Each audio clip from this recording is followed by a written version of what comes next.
Well, today we're going to be talking about local elections. And of course, as always, um, local elections, there is one running theme.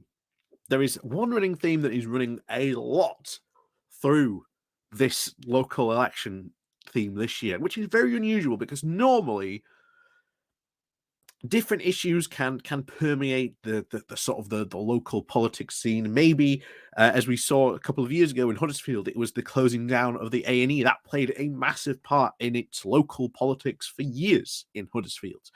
But there is one particular, and I think even the Conservatives are realizing this, and that is it is becoming very quickly known as the Pothole Election, because that is what not only Conservative MPs are saying, but Labour MPs are saying when they go door knocking, or when they sort of get the reports back from those people who went door knocking for them. It's not about culture war issues. It's not about China or anything else, even small votes. People are more and more and more concerned by the fact that there are potholes on their road than anything else. And of course, it is right to point out that, if you hit a pothole or anything like that, that can do a lot of damage to your car. It can, take out your wheel, maybe. Who knows what else damage it could do to the underside of your car. It depends how big the pothole indeed is, and sometimes it can get pretty big. Of course, there's that infamous picture very recently of Rishi Sunak and other local councillors peering into a pothole as if it's some magical, mystical thing that they've never really encountered before. It's kind of a strange photo, but it does almost encapsulate almost the entirety of, well, Tory austerity and the failure of over 13 years now of Tory party rule. So before we get into this quickly, please do remember to click on the like, share, and subscribe button. And of course, down below there are links to my Patreon page, the one-off donation links called Buy Me Coffee, where you can buy me coffee. There's the YouTube thank you button, and of course, there's the Pony Club down below as well, the YouTube subscription where you can subscribe to that. And of course, remember this week we'll be going over the Liz Truss Freedom Lecture questions and answer sessions. So if you thought it was torturous enough just going through a public speaking section, wait till you see the questions she gets asked and what answers she gives to them, because oh boy. So yes, if you would like to see that, like I say, links down below to join the Patreon, and of course the Pony Club as well. So back to this, the pothole elections. But first of all, what are potholes? Well, I think that should be pretty obvious. These are essentially holes on the road that are essentially formed by bad weather, ice, sort of getting into sort of the cracks, expanding and then shrinking, and then of course the weight of the vehicles on the road constantly sort of pushing it. These eventually sort of create holes. This can be lead to a lot of potential damage to vehicles, especially heavy goods vehicles, most ultimately responsible for indeed causing potholes. In fact, if you know a local road where you see lots of heavy good vehicles going up and down, most likely that is where those potholes are most likely forming. And of course, it is up to the responsibility of a local council to be able to sort of fill those potholes. But here's the thing. What's been happening to local councils for years since the Conservatives came in? Well, of course, they've had their budget slashed. And what was the first thing that they went for? It was the potholing budgets. Well, maybe we can leave that pothole there for a little bit longer.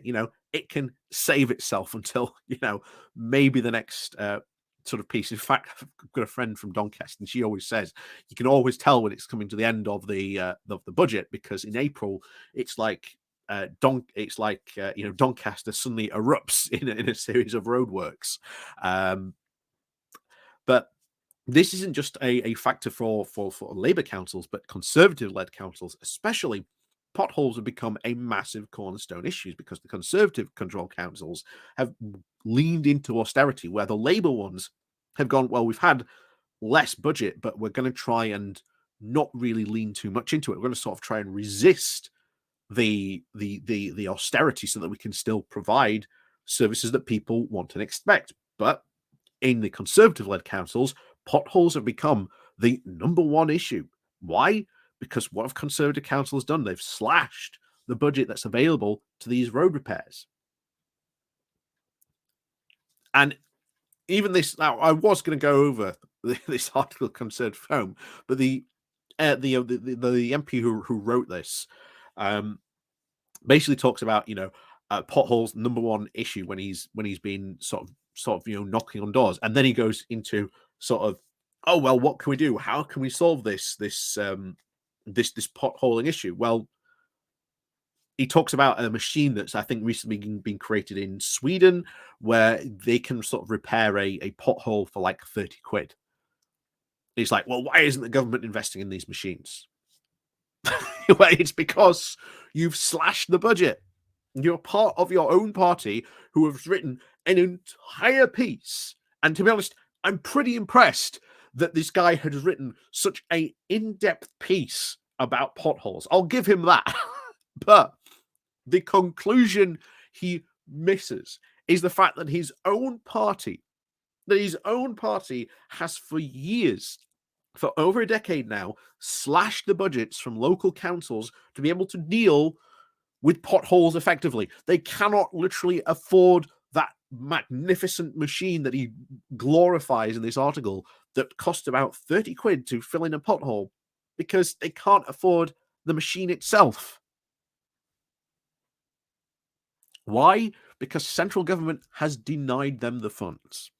So bear in mind, when it comes to your local election, ultimately this year, it is not going to be talking about the grand almost policies of our time. What about China, the war in Russia and Ukraine? As important as some of those features are, the world trade sort of situation, the fact that we are falling behind so incredibly. No, what matters most to people at this upcoming local election is going to be the fact that there are potholes in the road. That's sometimes local politics, but it also does go to show you that even then, and you have like Conservatives who wrote, like I say, he wrote an entire piece about potholes and the solutions to potholing, but he cannot even admit that it is his own government that he is a part of, which has defunded local councils to such an extent that they cannot even afford the machine that he praises so much because of his government slashing budgets to local councils. And yet, here we are. We can only hope, like I say, as we say, at the next general election, that we get rid of them. Because that seems to be the only way we will certainly be able to get back on track somehow in this country.